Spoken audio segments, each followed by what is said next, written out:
নতুন করে আবার উকি দিচ্ছে কোভিড-19। এশিয়ার বেশ কয়েকটি দেশে আবারও বাড়তে শুরু করেছে সংক্রমণ।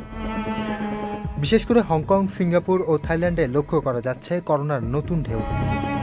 বিশেষজ্ঞরা বলছেন, এটি যদিও পূর্বাভাস অনুযায়ী ঘটছে, তবুও এ নিয়ে অবহেলা নয়, দরকার বাড়তি সতর্কতা। সিঙ্গাপুরের স্বাস্থ্য মন্ত্রণালয়ের তথ্য মতে ২৭ এপ্রিল থেকে ৩ মে পর্যন্ত আক্রান্তের সংখ্যা বেড়ে দাঁড়িয়েছে প্রায় ১৪,২০০ জনে, যা আগের সপ্তাহের তুলনায় দ্বিগুণ।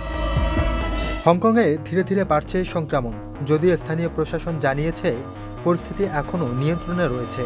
ইস্পাহানি বেকারি ফ্রেশ, স্বাদের আবেশে একটু আয়েশ। তবে এদিকে ভারতের ছবিও বেশ স্পষ্ট। ১২ মে থেকে নতুন করে আক্রান্ত হয়েছেন ১৬৪ জন। বর্তমানে দেশ জুড়ে সক্রিয় রোগীর সংখ্যা ২৫৭ জন। এর মধ্যে সবচেয়ে বেশি সংক্রমণ কেরালায়, এরপর মহারাষ্ট্র ও তামিলনাড়ুতে। মুম্বাইয়ের একটি হাসপাতাল জানিয়েছে, সেখানে সম্প্রতি ২ জন করোনা পজিটিভ রোগীর মৃত্যু হয়েছে।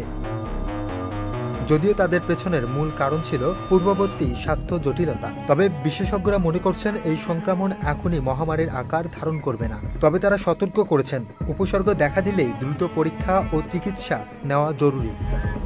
Moin Chowdhury, channel I.